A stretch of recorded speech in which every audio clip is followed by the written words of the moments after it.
इस वीडियो में देखेंगे महाराष्ट्र में आया राजनीतिक संकट, महाराष्ट्र में शिवसेना का खेला खत्म हो जाएगा, कौन है एकनाथ शिंदे, क्या होगा उद्धव सरकार का, क्या बीजेपी अपने ऑपरेशन लोटस में सफल होगी और कैसे बना लेगी बीजेपी अपना राष्ट्रपति।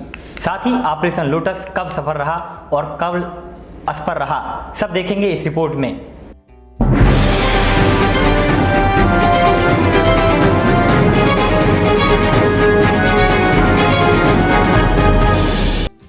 दोस्तों नमस्कार, मैं हूं आदर्श कुमार। रिपोर्ट देखने से पहले वीडियो को शेयर करें, चैनल को सब्सक्राइब करवाएं।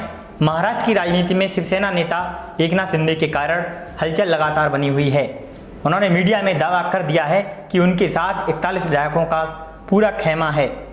इनमें 34 पार्टी विधायक हैं और 7 निर्दलीय विधायक। दोस्तों महाराष्ट्र में संकट सोमवार के विधान परिषद चुनाव में संदिग्ध क्रॉस वोटिंग के बाद सामने आया। इसमें भाजपा ने 10 में से 5 सीटें जीती। बताया जाता है कि शिवसेना की बगावत ने भाजपा को यह उपलब्धि हासिल करने में मदद की है और इस संकट के पीछे बीजेपी का खुल्लम खुल्ला हाथ है और बीजेपी की चाहत है कि राष्ट्रपति उनकी पार्टी से जीते, उनको बहुमत मिले। मुझे ऐसा लगता है कि दोस्तों मध्य प्रदेश की तरह महाराष्ट्र में खेला होगा, जैसा कि मध्य प्रदेश में कमलनाथ मिश्रा की सरकार सिंधिया के चलते गिरी थी। अब नंबर महाराष्ट्र का है और यहाँ हो सकता है कि ठीक उसी प्रकार देवेंद्र फडणवीस की अगुवाई में बीजेपी की वापसी हो और एकनाथ शिंदे की महत्वाकांक्षा भी उन्हें बीजेपी की तरफ ले जा रही है और उन्हें डर है कि देवेंद्र फडणवीस उनके खास मित्र बन चुके हैं और ईडी उनके खाते को खंगालने ना लगे। इस प्रकार के डर उन्हें लगातार बने हुए हैं, क्योंकि उन्होंने क्या किया अपने डिपार्टमेंट में अपने मंत्री बनने के चलते, आप सभी को जानकारी होगी। जानकारी के अनुसार अभी तक एकनाथ शिंदे सूरत के लिए मेरिडन होटल में अपने विधायकों के साथ रुके हुए थे, लेकिन महाराष्ट्र में सरकार बचाने की जिम्मेदारी शरद पवार को मिलते ही वह सभी विधायकों संग असम के लिए रवाना हो गए। वहां वह रेडिसन ब्लू होटल में रुके हैं। असम के लिए निकलने से पहले एकनाथ शिंदे ने गुजरात एयरपोर्ट पर मीडिया को बयान दिया। उन्होंने कहा कि हमने बाला साहब ठाकरे की शिवसेना को नहीं छोड़ा, हम बाला साहब के हिंदुत्व का अनुसरण कर रहे हैं और उसे आगे भी ले जाएंगे। उन्होंने कहा कि उन्हें मुख्यमंत्री पद का लालच नहीं है, वह बस बाला साहब के विचार को आगे बढ़ा रहे हैं। सूरत से गुवाहाटी जाने के बीच एयरपोर्ट पर दिखे इन सभी नेताओं से पत्रकारों ने कई बार बातें निकलवाने की कोशिश की, लेकिन किसी ने कहा कुछ स्पष्ट नहीं बताया, किसी ने अपने अलग अलग बातें कहीं। किसी ने कहा वह बिरयानी खाने आए हैं, तो कोई जय महाराष्ट्र का नारा लगाकर आगे बढ़ गया। अब सारे सियासी खेल को देख अंदाजा लग रहा है कि एकनाथ शिंदे अपने खेमे के विधायकों की संख्या वाला पत्र जल्द राज्यपाल को दे देंगे। कुछ रिपोर्ट में उनके पास 40 विधायकों का समर्थन बताया जा रहा है और कहीं कुछ में 46 का। एक बार आप समझ लें कि महाराष्ट्र की राजनीति में इन 40 विधायकों का क्या महत्व है।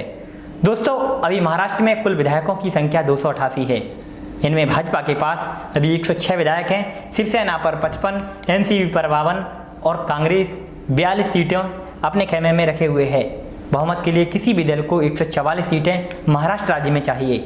साल 2019 के चुनाव में भाजपा से अलग होकर शिवसेना ने कांग्रेस एनसीपी के साथ मिलकर यह आंकड़ा जुटाया था, लेकिन अब स्थिति पलटती नजर आ रही है।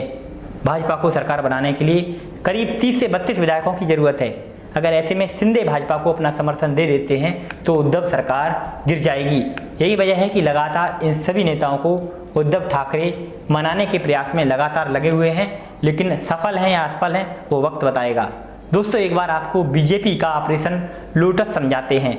आखिर क्या है बीजेपी का यह एजेंडा और ऑपरेशन लोटस में बीजेपी की उस स्ट्रेटजी के लिए गढ़ा गया यह शब्द है जिसमें सीटें पूरी न होने के बावजूद पार्टी सरकार बनाने की कोशिश करती है।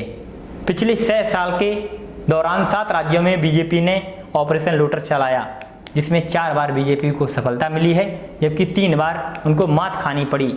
बात मध्य प्रदेश की करें तो यहाँ पर कांग्रेस के असंतुष्ट नेता ज्योतिरादित्य सिंधिया, उनके समर्थक विधायकों को बीजेपी के पाले में कर कमलनाथ की सरकार गिरा दी गई थी और वहाँ पर बीजेपी ने अपनी सरकार बनाई और वहाँ पर शिवराज सिंह चौहान मुख्यमंत्री बने। इसके आगे राजस्थान में अशोक गहलोत का सिंहासन हिलाने की पूरी कोशिश की गई, लेकिन अशोक गहलोत का सिंहासन मजबूत था और वहाँ पर बीजेपी पूर्ण रूप से फेल रही। इसी तरह कर्नाटक में भी कुमारस्वामी को सत्ता से बेदखल करने का प्लान बीजेपी के पास रहा। महाराष्ट्र में अजित पवार को तोड़ने का पैंतरा फिर रहा। उधर गोवा में कांग्रेस सबसे बड़ी पार्टी थी, लेकिन बीजेपी के ऑपरेशन लोटस के चलते वहां पर बीजेपी की सरकार बनी। वहीं दोस्तों अरुणाचल प्रदेश में पूरी कांग्रेस पार्टी ही बागी हो गई। उत्तराखंड में सुप्रीम कोर्ट के चलते बीजेपी की यह चाल फिर रही। अब अंत में सबसे बड़ा सवाल, आखिर महाराष्ट्र में इस बार क्या होने वाला है। दोस्तों, क्या बीजेपी का खेल महाराष्ट्र में हो पाएगा? पिछले 7 राज्यों की स्टडी से पता चलता है कि ऑपरेशन लोटस के चलते बीजेपी 2 तरह की रणनीति अपनाती है। दोस्तों, पहला, विपक्षी पार्टी के नाराज गुट को अपने पाले में करके सरकार बनाना बीजेपी का एजेंडा रहा है। दूसरा, छोटे दलों और निर्दलियों को अपने पाले में करके सरकार बीजेपी बना लेती है। महाराष्ट्र में दोस्तों पहली वाली स्ट्रेटजी नजर आ रही है। 40 से ज़्यादा विधायकों की बगावत का सीधा मतलब है महाराष्ट्र की उद्धव सरकार गहरे संकट में है। शिवसेना में दूसरे नंबर के नेता नगर विकास मंत्री एकनाथ शिंदे रहे हैं, इसलिए सच में हो सकता है कि कई विधायक उनके साथ जाएं और यदि बीजेपी इस लड़ाई में सफल होती है तो अपना राष्ट्रपति भी बनाने में सफल हो जाएगी। वैसे उद्धव ठाकरे ने अपने विधायकों से मीटिंग में भरोसा जताया था कि एकनाथ शिंदे उनकी बात सुनेंगे और सब सही हो जाएगा। माना यह जा रहा है कि महाराष्ट्र संकट संभाल लेगा, पर राजनीति में जब कुछ हो ना हो जाए तब तक वह बस कयास ही रहता है।